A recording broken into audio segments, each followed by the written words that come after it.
Hey everybody, welcome to week 4. My name is Sarah.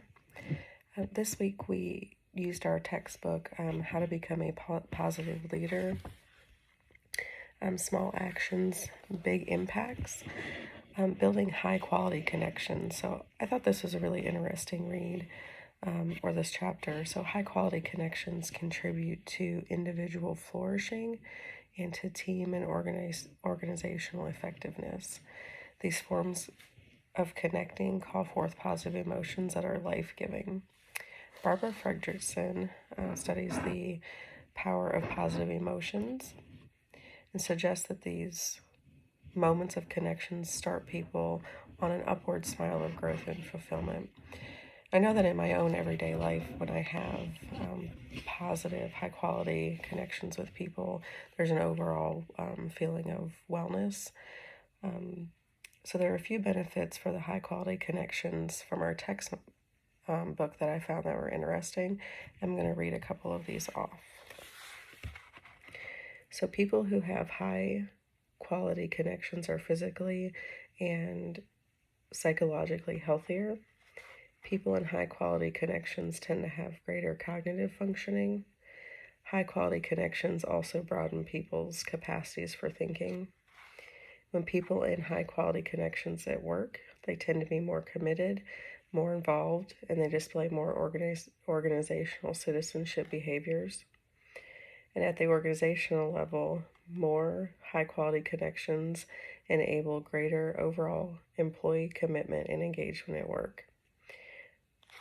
So this last one, that the organizational level of the high-quality connections enable the greater overall employee commitment and engagement at work. I think that's so crucial with our workforce these days. To be able to have these connections with our employees or even just our other staff members. If you're not like in a management type position, I try every day to make connections with my staff or other parts of my management team, asking how their day was, how things are going on, is there anything that I can help with at work to make things better or easier. So strategies for building these high quality connections. They have, a couple different pathways. So the first pathway is respectfully engaging with others. And pathway number 2 was the task enable others. 3, the third pathway is trust others. And then the fourth pathway is to play. Now, one of the things I like to do are team building exercises. And so in my setting, which is in healthcare, some of the, especially like like CNA week, during CNA week, we do team building exercises. And one of the things that we did last year, it talks about play. And here specifically, play at work takes numerous forms. Some units or organizations institutionalize play through team building activities, volunteer opportunities, or simply by having play supplies like a ping pong table, basketball courts, or reading available. Leaders and employees can enact numerous moves to engage play, either in formal forums such as meetings or informal gatherings such as celebrations. So that specific pathway is so good to help keep people engaged in their work, and then as a team and in building those high quality connections with each other.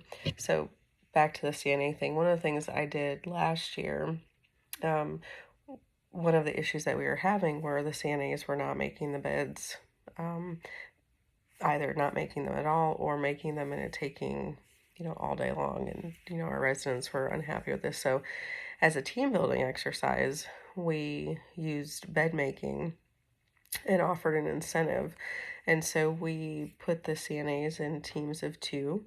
And one of the things we did were just simply timed how fast that they could make a bed with the proper, flat sheet and fitted sheet and pillowcases and all of that. And we did that, with one CNA on each side of the bed. And then it was timed, and whoever had the best time, got like a small prize, something small. I don't know, lunch on us or whatever it was. I don't recall. And then they were also at times where they were arguing about who was supposed to make the bed. Was it supposed to be the shower team or was it supposed to be the CNAs on the floor?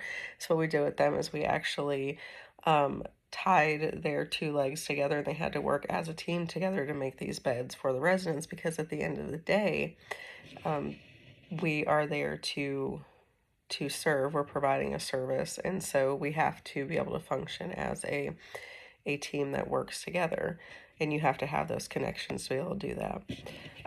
We also have education that we use, and we allow them to pick people to be on their team or link up with people on the team to be partners, and we'll do crossword puzzles that you turn after the end of a meeting, and whoever has the most correct gets a small prize.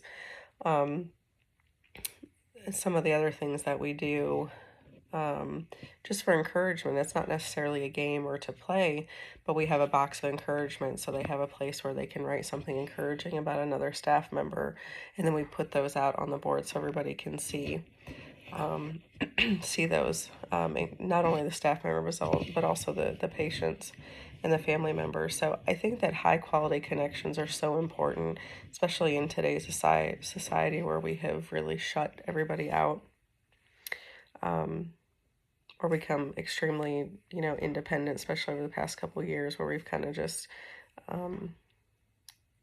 I feel like we've cut people off, at least in my setting, I feel like we have. And so these high quality connections are very important, to have these relationships with our team members, management, and then also our family members. Thank you for your time. I hope you guys all have a great week.